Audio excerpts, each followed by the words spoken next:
समस्त मिथिलावासी के गोर लगै छी। एखन अहाँ सबके बीच एकटा कोबर गीत लऽ कऽ एलहुँ हँ। आशा करै छी जे नीक लागत।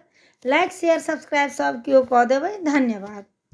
कोने बाबा बान्हलानी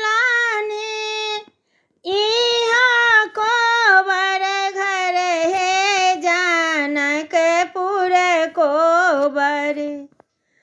कोने आमा लिखलन पुराण हे जानकपुर कोबर। कोने बाबा बान्हलानी इहाँ कोबर घर हे जानकपुर कोबर। कोने आमा लिखलन पुराण हे जानकपुर कोबर। जनक बाबा बान्हलानी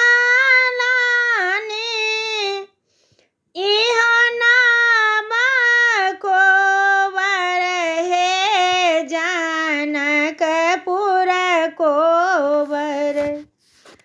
सुने नाम लिखलन पुराण हे जानकपुर कोबर।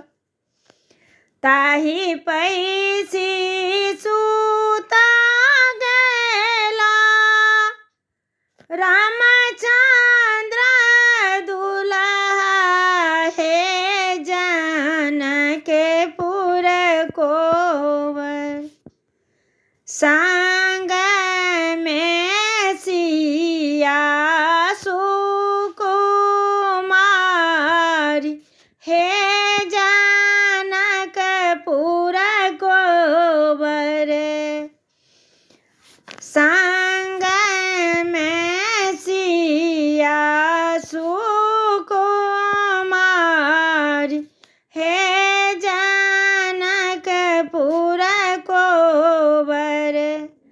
आबथु सारा जी बैसथु लाल पालंग हे जानकपुर कोबर।